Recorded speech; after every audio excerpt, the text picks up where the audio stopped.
Everyone, मैं आशा करती हूँ आप सभी ठीक होंगे। मैं काजल धामी आप सभी का स्वागत करती हूँ आपके अपने चैनल पीपल टीचर में। आज की इस वीडियो में हम सीटेट परीक्षा की तैयारी को ध्यान में रखते हुए पर्यावरण अध्ययन के लिए एक महत्वपूर्ण वीडियो करने वाले हैं, जिसके अंदर मैं आप लोगों के साथ ये डिस्कस करूंगी कि हम लोगों को पर्यावरण अध्ययन का शिक्षा शास्त्र यानी कि ईवीएस की जो पैडागॉजी होती है उसे आपको किस तरीके से तैयार करनी है, और साथ ही साथ हम लोगों से पर्यावरण अध्ययन की जो शिक्षा शास्त्र होती है यानी कि ईवीएस की जो पैडागॉजी होती है इसके अंदर क्या क्या चीज़ें पूछी जाती है और आपको परीक्षा के लिए क्या क्या चीज़ें पढ़नी है। अगर आप ये वीडियो पूरी देखते हैं तो आपको ईवीएस की पैडागॉजी की एक अच्छी खासी नॉलेज हो जाएगी। तो चलिए वीडियो शुरू करें। इसके अलावा मैंने आप लोगों के साथ मैथ्स पैडागॉजी यानी कि गणित की जो शिक्षा शास्त्र होती है इसको आप किस तरीके से हल करें, इसके लिए मैंने एक कंबाइंड वीडियो आप लोगों के साथ शेयर की थी। अगर आप मेरे चैनल पे नए हैं तो आप उस वीडियो को भी जरूर देखिएगा। अगर आपको ये वीडियो पसंद आए उसके लिंक आप लोगों को डिस्क्रिप्शन में मिल जाएगी। तो देखिए, सबसे पहले अगर हम ईवीएस की पैडागॉजी यहाँ पे समझते हैं तो ईवीएस की जो पैडागॉजी है उसका एक फिक्स सिलेबस हमें सीटेट द्वारा यहाँ पे दिया गया है। साथ ही साथ हम लोगों की ईवीएस के सेक्शन में एक मेन टॉपिक ये पूछा जाता है कि ईवीएस यानी कि जो हमारा पर्यावरण अध्ययन होता है इसके अंदर हम लोगों को कौन कौन से यहाँ पे 6 थीम दे रखे हैं। तो सबसे पहले तो हम लोगों को यही पता होना चाहिए कि ये जो ईवीएस है यानी कि पर्यावरण अध्ययन है इसके अंदर टोटल हमें कितनी यहाँ पे थीम दे रखी है। तो टोटल हमें यहाँ पे 6 अलग अलग थीम दे रखी है, और ये जो थीम है ये कौन कौन सी है। सबसे पहला है फैमिली एंड फ्रेंड्स यानी कि परिवार और दोस्त। इसके बाद जो अगला थीम हम लोगों को यहाँ पे दे रखा है वो दे रखा फूड यानी कि भोजन। इसके बाद अगला जो थीम हमें दे रखा है वो दे रखा आश्रय यानी कि शेल्टर का, और चौथा यहाँ पे जो थीम दे रखा है वो दे रखा है पानी यानी कि वाटर। इसके बाद हम लोगों को यात्रा यानी कि ट्रैवल, और उसके बाद जो आखिरी यहाँ पे थीम दे रखा है वो दे रखा है think we do and make यानी कि ऐसे जो कार्य हैं जो हम खुद करते हैं या हम करना चाहते हैं। तो देखिए यहाँ पे अगर हम देखें तो ये जो 6 थीम है इससे संबंधित कैसे आपके प्रश्न पूछे जाएंगे। तो देखिए यहाँ पे बहुत डायरेक्ट यहाँ पे क्वेश्चन पूछे जाते हैं कि ईवीएस की ये जो 6 ब्रॉड थीम हमें दे रखे हैं इनमें से कौन सा थीम है या फिर कौन सा थीम नहीं है। आपको 4 ऑप्शन यहाँ पे दे दिया जाएगा और आपको ये 6 के 6 थीम के नाम यहाँ पे पता होना चाहिए। इसके अलावा ये जो पहला जो थीम है फैमिली एंड फ्रेंड यानी कि परिवार और दोस्त, इसके हमारे 4 और सब थीम है, यानी कि इसके अंदर भी 4 चीज़ें आती हैं जो कि है हमारा रिलेशन यानी कि जो हमारे संबंध होते हैं। इसके अलावा वर्क एंड प्ले यानी कि जो हम काम करते हैं, और प्ले यानी कि खेल को भी यहाँ पे लिया गया है। इसके अलावा यहाँ पे एनिमल और प्लांट यानी कि जानवर और पौधे, ये किसके आपके सब थीम है। ये जो चारों हैं ये हमारे सब थीम माने जाते हैं। किसके सब थीम? हमारे पहले वाली थीम की जो कि है फैमिली एंड फ्रेंड यानी कि परिवार और दोस्त। आई होप आप लोगों के साथ मैंने ये जो 6 ब्रॉड थीम आपके साथ डिस्कस किए आप लोगों को ये क्लियर हुए होंगे। इसके अलावा ये जो 6 ब्रॉड थीम है ये किसके द्वारा हमें दी गई है? ये हमें एनसीएफ 2005 के अंदर दिया गया था, जो कि हम नेशनल करिकुलम फ्रेमवर्क यानी कि राष्ट्रीय पाठ्यचर्या की रूपरेखा 2005 के नाम से जानते हैं। इसके अंदर हमें ईवीएस अध्ययन को लेके यानी कि ईवीएस की टीचिंग को लेके हमें ईवीएस के 6 ब्रॉड थीम हमें ये बताए गए थे, और जिसमें से पहले वाले थीम के हमें 4 और सब थीम बताए गए। तो देखिए इससे रिलेटेड हमारे रेगुलर यहाँ पे अगर हम देखें तो कंटिन्यूस हमारे सीटेट की परीक्षा में ईवीएस में एक एक क्वेश्चन यहाँ पे पूछा जाता है, तो आप इस चीज को अच्छे से यहाँ पे नोट डाउन कर लीजिए। इसके अलावा अगर हम देखें तो यहाँ पे ईवीएस की पैडागॉजी में हमसे और क्या क्या चीजें पूछी जाती है। तो देखिए अगर हम पहला टॉपिक यहाँ पे ईवीएस की पैडागॉजी का देखें तो यह concept and area of EVS यानी कि पर्यावरण अध्ययन की हमें संकल्पना और इसके क्षेत्र को जानना है। तो देखिए पर्यावरण अध्ययन एक ऐसा विषय माना जाता है, एक ऐसा सब्जेक्ट है जो कि हमें हमारे एनवायरनमेंट से लिंक करने का काम करता है। ये एक ऐसा सब्जेक्ट है जो कि बच्चों को क्या बनाता है? जागरूक बनाता है, यानी कि बच्चों को अवेयर करता है कि हमारे एनवायरनमेंट में ये चीज़ें हो रही हैं और हम लोगों को अपने एनवायरनमेंट के लिए क्या चीज़ें करनी है और क्या चीज़ें नहीं करनी। अगर हम इसके एरिया की बात करें तो देखिए इसका जो एरिया है वो लिमिटेड नहीं है, इसका जो एरिया है वो बहुत ज़्यादा ब्रॉड है, जिसके अंदर हम लोगों को हमारे एनवायरनमेंट के बारे में, हमें पर्यावरण के बारे में बहुत सारी चीज़ें पता चलती है, और साथ ही साथ हम लोग यहाँ पे अवेयर होते हैं। हम लोग जागरूक होते हैं और हम लोगों को पता चलता है कि कौन सी चीज़ हमारे पर्यावरण के लिए सही है और कौन सी चीज़ गलत है। इसके अलावा यहाँ पे अगला जो टॉपिक दे रखा है वो दे रखा है एकीकृत पर्यावरण यानी कि इंटीग्रेटेड ईवीएस। एक बार ये क्वेश्चन पूछा गया था कि ये जो इंटीग्रेटेड ईवीएस है इसका मेन एम क्या है, मतलब ये क्यों किया गया है, इंटीग्रेट क्यों किया गया है। अब देखिए, अगर मैं ईवीएस की बात करूं तो ईवीएस एक ऐसा विषय है जो कि साइंस से भी संबंध रखता है, जो कि सामाजिक अध्ययन से भी संबंध रखता है, और कहीं ना कहीं अगर हम देखें तो ये एक ऐसा विषय है जो कि दोनों विषय का ही यहाँ पे कॉम्बिनेशन माना जाता है, साइंस और सोशल साइंस। अब देखिए, इन दोनों से इंटीग्रेट करने का फायदा क्या है। इंटीग्रेटेड ईवीएस इसलिए लाया गया ताकि हमारा जो करिकुलम है, जो हमारा पाठ्यक्रम है, उसका भार थोड़ा कम हो और बच्चे जो हों वो रियल लाइफ से कनेक्ट हो सके। हमारा ये जो इंटीग्रेटेड ईवीएस का पूरा कॉन्सेप्ट है, ये जो दूसरा टॉपिक है, इसका पूरा कॉन्सेप्ट है कि बच्चों को हमें रियल लाइफ से कनेक्ट करना है और साथ ही साथ हम लोगों को एक ऐसा शिक्षण बच्चे को देना है जो कि विज्ञान और सामाजिक अध्ययन से जुड़ने में उन्हें मदद करे। इसके अलावा आगे हम अभी डिस्कस करेंगे अधिगम के सिद्धांत क्या है। यहाँ पे जो यहाँ पे लर्निंग प्रिंसिपल्स हैं, इनको हम वन बाय वन डिस्कस करेंगे अभी थोड़ी देर में। इसके अलावा यहाँ पे एक और टॉपिक हमें दिया जाता है कि विज्ञान एवं सामाजिक अध्ययन से संबंध। जैसे कि अभी मैंने कहा, ईवीएस एक ऐसा विषय है जिसको अगर आप पढ़ाते हो बच्चे को तो आपको एटमॉस्फेयर के बारे में, यानी कि हमारे जो वातावरण है उसके बारे में हमें पढ़ाना होता है। इसके अलावा साइंस में जैसे ओजोन के बारे में पढ़ते हैं, ये हमें पर्यावरण अध्ययन में भी मिलता है। बहुत सारे टॉपिक ऐसे हैं जो ईवीएस में हमारे विज्ञान और सामाजिक अध्ययन को जोड़ने का काम करते हैं, और कहीं ना कहीं जो पर्यावरण अध्ययन है यानी कि जो ईवीएस है, ये विज्ञान यानी कि साइंस और सोशल साइंस से कनेक्ट करता है और हमें हमारे रियल वर्ल्ड से जोड़ने का काम करता है। और इसका मेन काम क्या है? इसका मेन काम है अवेयरनेस स्प्रेड करना, और कहीं ना कहीं हम ये कह सकते हैं कि अवेयरनेस के थ्रू हम लोगों का डेवलपमेंट ही होगा। इस सब्जेक्ट का ये एम है।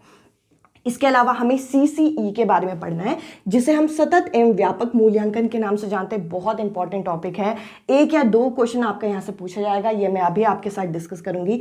इसके अलावा जो शिक्षण सहायक सामग्री होती है TLM यानी कि टीचिंग लर्निंग मटेरियल, यहाँ पे किस तरीके से मदद करते हैं ईवीएस के शिक्षण में। तो देखिए, ईवीएस एक ऐसा विषय है जिसमें आप लेक्चर यानी कि व्याख्यान विधि से पढ़ाएंगे तो कोई फायदा नहीं होगा। एक तो ये हमारा प्राथमिक स्तर पर पढ़ाया जाता है यानी कि प्राइमरी लेवल पर पढ़ाने वाला सब्जेक्ट है, प्लस यहाँ पे अगर आपको एनवायरनमेंट के साथ, वातावरण के साथ बच्चे को जोड़ना है तो आपको कुछ ना कुछ टीचिंग लर्निंग मटेरियल यानी कि शिक्षक सहायक सामग्री इस्तेमाल करनी होगी। इसके अलावा यहाँ पे ईवीएस के अंदर कौन कौन से शिक्षण के तरीके अपनाए जाते हैं, जैसे कि इंडक्टिव मेथड, आगमन विधि, निगमन विधि, ये सब भी हम अभी डिस्कस करेंगे। साथ ही साथ हम लोगों को दो टॉपिक यहाँ पे मेन फोकस करने हैं, जो कि है टूल ऑफ इवैल्यूएशन। यहाँ पे उपकरण कौन से प्रयोग किए जाते हैं आकलन के लिए। तो देखिए, इससे संबंधित एक क्वेश्चन रेगुलर हमारे पेपर में पूछा गया है, प्लस ये एनेक्डोटल रिकॉर्ड जो है, ये हमें जो अभी ईवीएस की जो एग्जाम्पलर पेपर है इससे संबंधित एक क्वेश्चन यहाँ पे दिया गया है। तो देखिए, उपकरण जो हम यहाँ पे मूल्यांकन में प्रयोग करते हैं वो है यहाँ पे पोर्टफोलियो के बारे में हम समझेंगे। पोर्टफोलियो क्या होता है? बच्चे का जो ओवरऑल रिकॉर्ड फाइल होती है उसको हम पोर्टफोलियो बोल सकते हैं, जो कि टीचर द्वारा बनाई जाती है और टीचर इसे रखती है। इसके अलावा चेकलिस्ट क्या होता है? चेकलिस्ट एक ऐसा आपका डाटा होता है जिसमें हम बच्चे का जो रिकॉर्ड होता है वो येस या फिर नो में रखते हैं। चेकलिस्ट इस तरीके से बनाया जाता है। इसके अलावा अगर हम रेटिंग स्केल की बात करें, रेटिंग स्केल में हम यहाँ पे बहुत सारी क्वालिटी लिख देंगे और यहाँ पे हम 1 2 3 4 5 इस तरीके से बच्चे को हम रेट करते रहेंगे। तो देखिए, ये होता है आपका रेटिंग स्केल जिसमें हम 1 2 3 4 5 के फॉर्म में रखते हैं। चेकलिस्ट क्या होता है? जिसमें हम हर चीज़ यहाँ पे येस और नो में बताते हैं। एनेक्डोटल रिकॉर्ड्स क्या होते हैं? एनेक्डोटल रिकॉर्ड्स एक ऐसा रिकॉर्ड होता है जिसमें हम कोई पर्टिकुलर जो बच्चे के लाइफ में कोई सिचुएशन अगर घटित हुई है उससे रिलेटेड हम लोग यहाँ पे एक शॉर्ट समरी लिखते हैं। उसको हम पहले ऑब्जर्व करते हैं और ऑब्जर्व करने के बाद हम यहाँ पे जजमेंट देते हैं। जजमेंट किस तरीके से? कि बच्चे को यहाँ पे इस तरीके से प्रतिक्रिया देनी चाहिए थी। तो यहाँ पे दो चीज़ें होती हैं, एक ऑब्जर्वेशन यानी कि अवलोकन होता है और साथ ही साथ इसके बाद इसे जजमेंट दिया जाता है, किसके द्वारा? टीचर द्वारा। यहाँ पे अभी हमने उपकरण तो देख लिए, उपकरण अभी हम डिटेल में भी देखेंगे क्योंकि बहुत इंपॉर्टेंट टॉपिक है। इसके अलावा टेक्निक की अगर मैं बात करूँ तो टेक्निक यहाँ पे हमारा ऑब्जर्वेशन टेक्निक, ये जो टेक्निक होते हैं इन टेक्निक को हमें क्लासरूम में यूज़ करने के लिए हमें क्या चाहिए होता है, हमें किसी न किसी उपकरण की ज़रूरत होती है। यानी कि ऑब्जर्वेशन करने के लिए आप पोर्टफोलियो बना सकते हो, आप चेकलिस्ट बना सकते हो यानी कि येस और नो में आंसर दे सकते हो, आप रेटिंग स्केल बना सकते हो 1 2 3 4 5 के फॉर्म में, आप यहाँ पे एनेक्डोटल रिकॉर्ड बना सकते हो। इसका मतलब ये है, ये जो टेक्निक होते हैं इन टेक्निक को क्लासरूम में अप्लाई करने के लिए हम लोगों को क्या चाहिए होता है, हमें कोई ना कोई टूल चाहिए होते हैं। यहाँ पे मूल्यांकन के यानी कि इवैल्यूएशन के इन उपकरणों को हम यहाँ पे प्रयोग करते हैं ताकि हमारे टेक्निक जो हैं ये पूरे हो सके, जैसे कि अवलोकन ऑब्जर्वेशन। इसके अलावा दत्त कार्य यानी कि जो हमारे असाइनमेंट होते हैं, प्रोजेक्ट होते हैं। इसके अलावा अगर आप देखें तो यहाँ पे हम लोगों के जो हम इंटरव्यू कंडक्ट करते हैं ये सारे हमारे हो जाते हैं टेक्निक। अब चलिए इनमें से जो हमारे इंपॉर्टेंट टॉपिक यहाँ पे बनते हैं जैसे कि टूल्स ऑफ इवैल्यूएशन टेक्निक्स जो है इनको अभी डिटेल में देखते हैं। साथ ही साथ हम लोग जो लर्निंग के प्रिंसिपल है, अधिगम के सिद्धांत है, ये देखते हैं। इसके अलावा अगर हम देखें तो CCE का कॉन्सेप्ट एक बार समझ लेते हैं और जो शिक्षण के तरीके प्रयोग किए जाते हैं EVS में ये भी हम देखने वाले हैं। और NCF 2005 यानी कि राष्ट्र पाठ्यचर्या की रूपरेखा, इस टॉपिक को, इन सभी टॉपिक को मैं आपके साथ डिस्कस करूंगी। आई होप जो मैंने ये ओवरव्यू आप लोगों को दिया है आप लोगों को एक क्लियर हुआ होगा। अब चलिए आगे बढ़ते हैं, कुछ इंपॉर्टेंट टॉपिक यहाँ पे कवर करते हैं जो कि हमें पर्यावरण अध्ययन के शिक्षा शास्त्र यानी कि EVS की पैडागॉजी में हमें तैयार करने होते हैं। सबसे पहले तो अगर हम देखें तो सीखने के सिद्धांत यानी कि लर्निंग प्रिंसिपल यहाँ पे क्या क्या सेट किए गए हैं ये जरा देखते हैं। सबसे पहले तो हम लोगों को बच्चों को ऐसी गतिविधि करानी है, ऐसी एक्टिविटीज क्लासरूम में करानी है जो कि गोल ओरिएंटेड हो। देखिए EVS एक ऐसा विषय होता है जिसको आप जितना लर्निंग बाय डूइंग से कराएंगे यानी कि कर के सीखने से बच्चे को सिखाएंगे, बच्चा उतना ज़्यादा उस सब्जेक्ट के साथ कनेक्ट हो पाएगा, जुड़ पाएगा। तो हम लोगों को यहाँ पे क्या कोशिश करनी है कि हमारी जो गतिविधि कक्षा में हो रही है, जो हम एक्टिविटीज़ क्लासरूम में करा रहे हैं वो कैसे होनी चाहिए, वो यहाँ पे लक्ष्य निर्धारित होनी चाहिए, गोल डायरेक्टेड होनी चाहिए। इसके अलावा हम लोगों को जो शिक्षण बच्चे को देना है वो ऐसा देना है कि बच्चे के व्यवहार में परिवर्तन आए, यानी कि उनके बिहेवियर में कैसा चेंज लेके आए, पॉजिटिव चेंज, यानी कि बच्चा जागरूक बने, बच्चा अवेयर बने, बच्चे को पता हो कि क्या चीज़ सही है क्या चीज़ गलत है। इसके अलावा अगर हम आगे बढ़ें तो यहाँ पे हम लोगों को बोल रखा है कि हमें क्या करना है कि किसी भी विषय के शिक्षण में हमें लर्नर को क्या करना होता है, लर्नर को हमें अभिप्रेरणा देनी होती है, लर्नर को मोटिवेट करना होता है। और मोटिवेशन दो तरीके से होती है, एक आंतरिक तौर पे, एक बाह्य रूप से। आंतरिक तौर पे ऐसी हमें शिक्षण देनी है कि बच्चा खुद अंदर से मोटिवेटेड हो, और बाह्य रूप से कौन दे सकता है, वो टीचर हो सकता है, वो पेरेंट्स हो सकता है, वे आसपास के लोग हो सकते हैं जो एक्सट्रिंसिक मोटिवेशन देते हैं। इसके अलावा हम लोगों को जो शिक्षण शास्त्र अपनाना है, जो पैडागॉजी अपनानी है, वो कैसी होनी चाहिए, वो बाल केंद्रित होनी चाहिए, वो चाइल्ड सेंटर होनी चाहिए। इसके अलावा अगर हम EVS की बात करें, EVS क्या, हम किसी भी विषय के शिक्षण कराएं, हम लोगों को बच्चे की जो नॉलेज है, जो बच्चे का जो ज्ञान होता है, उसे किससे जोड़ना है, बच्चे के रियल वर्ल्ड से जोड़ना है। हमें ऐसा शिक्षण बच्चे को कराना है जो कि उन्हें कक्षा के बाहर के जीवन में उन्हें मदद करे। आई होप ये जो मैंने आप लोगों के साथ सिद्धांत डिस्कस किया आप लोगों को क्लियर हुए होंगे। अब चलिए आगे बढ़ते हैं और अब हम देखते हैं टूल्स ऑफ इवैल्यूएशन यानी कि मूल्यांकन के उपकरण। अगर आपने अभी EVS के जो प्रीवियस ईयर का सेक्शन देखा होगा तो आपको देखा होगा कि इन 4 टर्म से रिलेटेड एक एक क्वेश्चन हम लोगों की CTET की परीक्षा में यहाँ पे पूछा जाता है। अब इनका हम प्रयोग कहाँ करते हैं, इनका हम प्रयोग करते हैं टेक्निक को यहाँ पे इस्तेमाल करते हुए। अब आप कहेंगे ये तो थोड़ा कंफ्यूजन है, जैसे कि अगर मैं कक्षा में अपने स्टूडेंट का क्या कर रही हूँ, ऑब्जर्वेशन कर रही हूँ, यानी कि अवलोकन कर रही हूँ, तो ऑब्जर्वेशन करने के बाद मैं उस रिकॉर्ड को कहीं ना कहीं तो रखूंगी, और उस रिकॉर्ड को हम कितने तरीकों से रख सकते हैं वो हमें यहाँ पे बताते हैं उपकरण यानी कि टूल्स। जैसे कि अगर मैं एक बच्चे का ऑब्जर्वेशन कर रही हूँ, अवलोकन कर रही हूँ, ऑब्जर्वेशन करने के लिए मैं यहाँ पे क्या कर सकती हूँ, ऑब्जर्वेशन करने के बाद उन बच्चों का एक पोर्टफोलियो बना सकती हूँ। पोर्टफोलियो क्या होता है, बच्चे के नाम का, किसी एक बच्चे के नाम का जो ओवरऑल रिकॉर्ड फाइल होता है, पूरे सालाना एक फाइल हम बनाते हैं जिसमें हर तरीके के रिकॉर्ड बच्चों के रखते हैं, वो हमारा पोर्टफोलियो कहलाता है। ये हर बच्चे का अलग अलग यहाँ पे बनाया जाता है।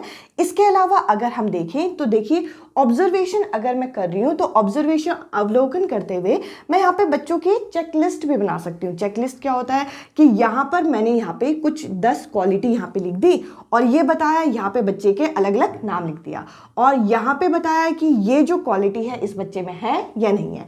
तो ये जो चेकलिस्ट होता है ये हमेशा यस और नो में बनाया जाता है, इस चीज को आप ख्याल रखिएगा। इसके अलावा अगर हम रेटिंग स्केल का प्रयोग करते हैं किसी भी बच्चे का अवलोकन यानी कि ऑब्जर्वेशन करते हुए, तो यहाँ पर फिर हम क्वालिटी लिख देते हैं, पर यहाँ पर हम जैसे कि पुअर, गुड, एडवांस, एक्सीलेंट या फिर आप 1 2 3 4 5 और इस तरीके से हम हर बच्चे को अलग अलग नंबर देते हैं। जैसे किसी को 4 दे दिया, किसी को 3 दे दिया, तो इस तरीके से हम यहाँ पे 5 या फिर आप कह लीजिए अलग अलग शब्दों की यहाँ पे इस तरीके से रेटिंग स्केल तैयार करते हैं। तो देखिए चेकलिस्ट और रेटिंग स्केल में कंफ्यूज मत होइएगा। चेकलिस्ट जो होती है वो हमेशा यस और नो में होगी और जो रेटिंग स्केल होगी वो 1 से लेकर 5 तक या 1 से लेकर 7 तक इस तरीके की काउंटिंग होती है और हमें बस टिक लगाना होता है। इसके अलावा एनेक्डोटल रिकॉर्ड, ये काफ़ी कंफ्यूज करता है हम लोगों को परीक्षा में। एनेक्डोटल रिकॉर्ड क्या होता है, जैसे कि बच्चे के लाइफ का कोई इवेंट हो गया, यानी कि कोई बच्चे की जिंदगी की कोई घटना है, जिंदगी हम ये नहीं बोल सकते, यानी कि क्लासरूम में होने वाली कोई घटना किसी पर्टिकुलर बच्चे पे आधारित, उसका हम क्या करेंगे, इस तरीके से हम एक पेज में बच्चे का यहाँ पे नाम, रोल नंबर, डेट, इवेंट, इस तरीके से हम लिख देंगे। और ये जो हमने इवेंट किया इसके बाद हम लोग यहाँ पर नीचे के साइड 2 इंपॉर्टेंट चीज़ें करेंगे। देखिए ये जो एनेक्डोटल रिकॉर्ड होता है ये हमारी एक शॉर्ट समरी होती है कि हम लोगों ने किस तरीके का बच्चों के साथ यहाँ पे कोई इवेंट को हमने देखा, हमें किस तरीके से यहाँ पे हमने उस बच्चे को किस तरीके से ऑब्जर्व किया और यहाँ पर हमने किस तरीके से जज किया। तो हम यहाँ पे क्या करेंगे, ऑब्जर्वेशन करेंगे। सबसे पहले हम क्या करेंगे, अवलोकन करेंगे और अवलोकन के साथ साथ हम यहाँ पे लिख सकते हैं, हम यहाँ पे एक्सपीरियंस करेंगे कि हमने बच्चे के अंदर क्या क्या चीज़ें देखी और उसके बाद हम बच्चे का जजमेंट यहाँ पे बनाएंगे। अब देखिए जजमेंट किस तरीके से बना रहे हैं कि बच्चे ने किस तरीके से यहाँ पे रिस्पॉन्स किया, किस तरीके से रिएक्ट किया, तो हम यहाँ पे जजमेंट भी तैयार करते हैं।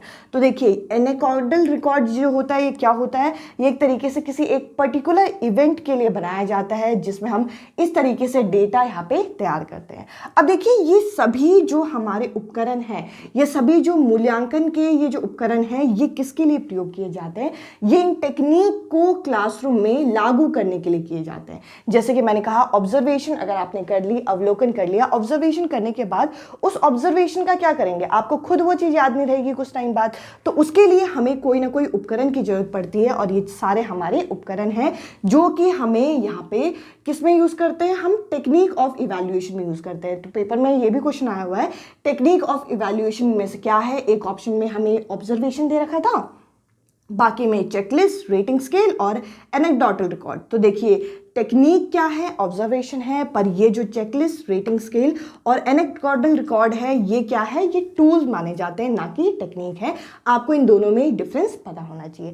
इसके अलावा अगर हम बात करें यहाँ पे आकलन यानी कि असेसमेंट क्या होता है, जो हम कक्षा में बच्चे की ग्रोथ को चेक करने के लिए करते हैं, बच्चे को प्रमोट करने के लिए भी किया जाता है। और ये जो असेसमेंट होता है ये कई सारे प्रकार का होता है और पैडागोजी में हमसे ये क्वेश्चन पूछा जाता है कि असेसमेंट एज लर्निंग क्या होता है, असेसमेंट ऑफ लर्निंग क्या होता है या फिर असेसमेंट फॉर लर्निंग क्या होता है।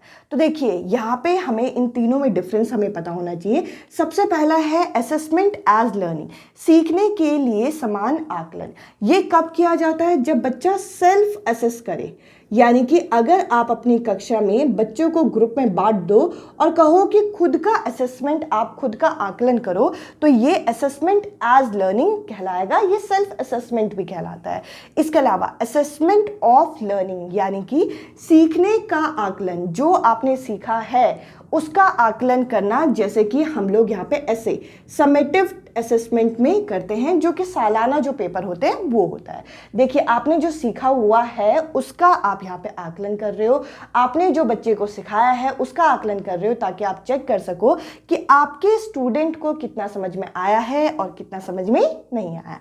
इसके अलावा यहाँ पे असेसमेंट फॉर लर्निंग, सीखने के लिए आकलन। यहाँ पे हम क्या करते हैं, जो हमारा FA होता है, जो हमारा यूनिट टेस्ट वगैरह होते हैं, वो हम इसलिए करते हैं ताकि हमारे स्टूडेंट को हम कोई चीज़ सिखा सके। तो देखिए ये हमारा साल के बीच में किया जाता है, ये हमारा टर्म एंड में किया जाता है, टर्म एंड असेसमेंट भी माना जाता है, और ये स्वयं के द्वारा किया गया आकलन सेल्फ असेसमेंट कहलाता है। आई होप इनमें जो डाउट था आप लोगों को क्लियर हो गया होगा। अब चलिए आगे बढ़ते हैं और कुछ शिक्षण विधियां देखते हैं जो कि हमारे पर्यावरण अध्ययन EVS में प्रयोग की जाती हैं। अब चलिए मैं आप लोगों के साथ यहाँ पे शिक्षण विधियाँ यानी कि टीचिंग मेथड्स को डिस्कस करती हूँ। इसके बाद हम लोग देखेंगे कि NCF के अंदर हम लोगों को कौन कौन से मेन पॉइंट हमें बता रखे हैं और टीचिंग लर्निंग मटेरियल कितने तरीके के हो सकते हैं। तो देखिए अगर हम यहाँ पे शिक्षण विधियों की बात करें, टीचिंग मेथड्स की बात करें, तो यहाँ पे अलग अलग टीचिंग मेथड्स है जो कि क्लासरूम में इस्तेमाल किए जाते हैं, जिसमें से सबसे पहला आता है हमारा आगमन विधि, जिसको हम इंडक्टिव मेथड बोलते हैं। जिसके अंदर क्या जाता है, हम लोग बच्चे को पहले कुछ उदाहरण यहाँ पे देते हैं, कुछ एग्जाम्पल यहाँ पे देते हैं, और उदाहरणों के माध्यम से हम यहाँ पे कॉन्सेप्ट को, जो चीज़ हम समझाना चाह रहे हैं वहाँ तक बच्चे को लेके जाते हैं। तो यहाँ पर हम क्या करते हैं, कोई पर्टिकुलर यानी कि कोई विशिष्ट उदाहरण बच्चे को देते हैं, और उसके मदद से हम जो सामान्य नियम बनाए गए हैं हमारे वातावरण में, हम बच्चे को वो जनरल की तरफ लेके जाते हैं, जनरल या फिर पर्टिकुलर रूल की तरफ हम लेके जाते हैं। इसके अंदर हम कॉन्क्रीट यानी कि स्थूल चीज़ों से यहाँ पे सूक्ष्म चीज़ें यानी कि कॉन्क्रीट चीज़ें, क्या ऐसी चीज़ें जो बच्चे महसूस कर सकते हैं, जो सॉलिड चीज़ें होती हैं जो उनके आसपास हैं, यानी कि कुछ एग्जाम्पल की मदद से हम ऐसे नियम, ऐसे यहाँ पे कॉन्सेप्ट बच्चे को बताते हैं जो कि इमेजिनेशन से बच्चा समझ सकता है, यानी कि एब्स्ट्रैक्ट यानी कि सूक्ष्म चीज़ों तक बच्चे को लेके जाते हैं। इसके अलावा देखिए हम यहाँ पे उदाहरणों को पेश कर रहे हैं, और वो जो उदाहरण है वो बच्चे को पहले से पता होंगे, तो कहीं ना कहीं हम उससे जोड़ने की कोशिश कर रहे हैं। तो यहाँ पर हम नोन से अननोन तक बच्चे को लेके जाते हैं। इसके अलावा अगर हम यहाँ पे निगमन विधि की बात करें, डिडक्टिव मेथड की बात करें, तो ये आगमन विधि का बिल्कुल उल्टा होता है।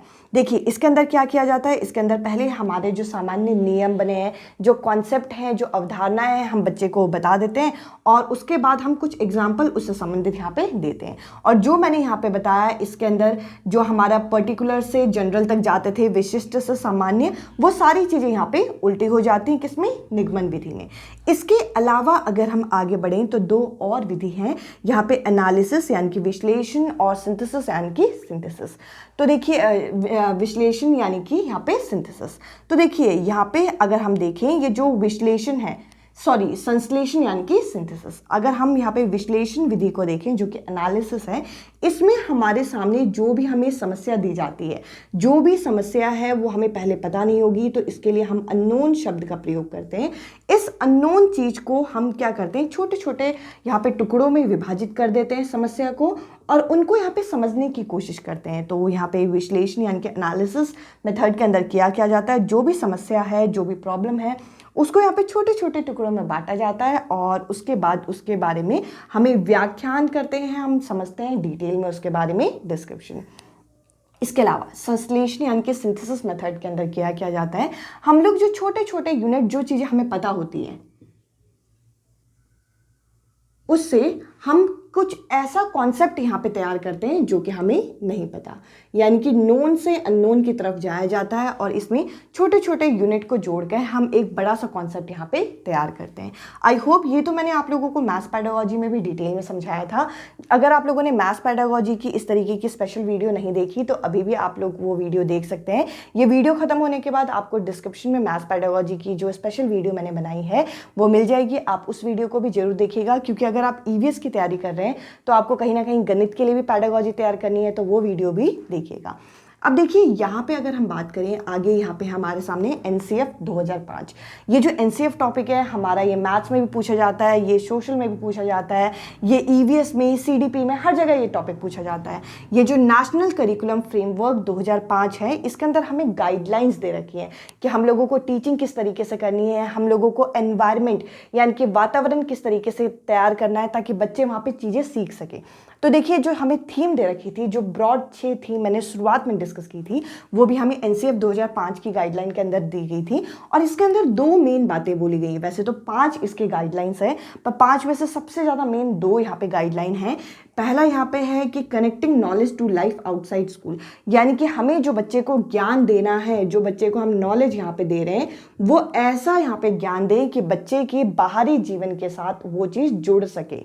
ये चीज़ का हमें ख्याल रखना है। इसके अलावा हम लोगों को हर सब्जेक्ट में, खास करके ईवीएस तो एक ऐसा प्रैक्टिकल सब्जेक्ट है कि यहाँ पे हम लोग जितना बच्चे को प्रयोग कराएंगे, जितना बच्चे को एक्सपेरिमेंट कराएंगे, बच्चा उतना उस चीज़ को सीख पाएगा। तो हमें यहाँ पे लर्निंग बाय डूइंग को यहाँ पे प्रमोट करना है। इसके अलावा अगर मैं आपसे बात करूँ कि यहाँ पे TLM क्या है, और ये जो एनसीएफ 2005 है, इसके अध्यक्ष जो थे वो यहाँ पे प्रोफेसर यशपाल थे। एनसीएफ को लेके मैंने एक सेपरेट वीडियो बनाई है, जो कि आपको प्लेलिस्ट सेक्शन में सीडीपी की जो चाइल्ड डेवलपमेंट की जो 2021 की जो वीडियो की आपकी प्लेलिस्ट है, उसके अंदर आपको एनसीएफ, आरटीई, ये जो टॉपिक हैं ये सारे मिल जाएंगे। उसमें डिटेल में आपको ये टॉपिक समझा रखा है। इसके अलावा अगर हम TLM, टीचिंग लर्निंग मटेरियल, यानी कि शिक्षक सहायक सामग्री की अगर हम बात करें, तो ये 3 तरीके की आपकी मेनली होती है। सबसे पहले ऑडियो एड्स, कुछ ऐसे एड्स आप कक्षा में प्रयोग कर सकते हो जो कि सुनने में हमें मदद करें, जिसमें से सिर्फ आवाज़ आती है, जैसे कि रेडियो वगैरह हो गए जिसमें से सिर्फ आवाज़ आती है। इसके अलावा अगला है विजुअल एड, जैसे कि हम PPT दिखा सकते हैं। PPT जो कि अभी जिसमें आवाज़ वगैरह नहीं आ रही, तो ये विजुअल एड माना जाएगा। और कुछ ऐसे एड्स होते हैं जो कि ऑडियो विजुअल होते हैं, जिसमें से आवाज़ भी आ रही है, जिसमें हमें इमेजेस भी दिख रहे हैं। तो जैसे आप टीवी लगा लीजिए, या फिर आप एक कोई मूवी वगैरह आप जैसे लैपटॉप वगैरह में चला रहे हैं, तो ये ऑडियो विजुअल एड्स हो गया। तो देखिए अभी हम लोगों ने यहाँ पे क्या क्या चीज़ें डिस्कस की। यहाँ पे हमने शिक्षण विधियाँ, टीचिंग मेथड्स देखे, और यहाँ पे हमने एनसीएफ भी देख लिया। इसके अलावा हमने TLM, टीचिंग लर्निंग मटेरियल भी हमने देख लिया।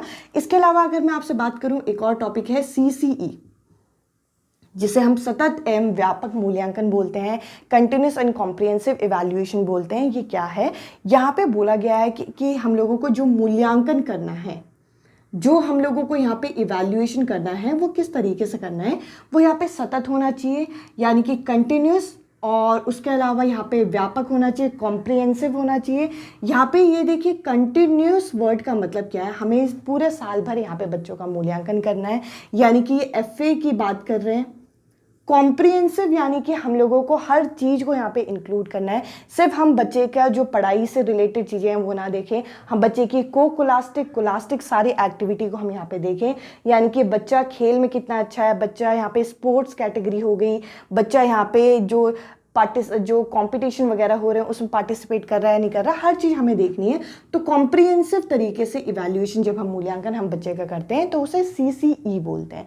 इसके अलावा अगर आपसे एक ये क्वेश्चन पूछा जाए कि हम लोगों को एज अ EVS टीचर बच्चों को किस तरीके से तैयार करना है, तो आप कहेंगे कि हम लोगों को बच्चे को रियल लाइफ के साथ जोड़ना है, लर्निंग बाय डूइंग करानी है। सारे पॉजिटिव पॉइंट जो होंगे, जो एनवायरनमेंट के साथ, जो वातावरण के साथ बच्चे को जोड़ेंगे, हमें वही सारे पॉइंट यहाँ पे इंक्लूड करने होते हैं। आई होप ये जो मैंने छोटा सा आप लोगों के साथ ये EVS का पेडागोजी का सेशन कराया है, ये आप लोगों को अच्छा लगा होगा। और अगर आप लोगों को ये अच्छा लगा है तो आप लोग अपनी तैयारी बहुत अच्छे से करिए। और अगर आप मुझे सपोर्ट करना चाहते हैं तो मैथ्स पेडागोजी की वीडियो भी जरूर देखिए, क्योंकि अगर आपको ये वीडियो अच्छी लगी है तो आप मैथ्स पेडागोजी की वीडियो जरूर देखिएगा, क्योंकि आपकी तैयारी बहुत अच्छे से होगी और आप लोगों का ये परीक्षा क्लियर होगी। आज की इस वीडियो में इतना ही। आई होप ये वीडियो आपको पसंद आई है। अब मैं आपसे मिलूंगी अगली वीडियो में अगले टॉपिक के साथ। Bye bye, take care.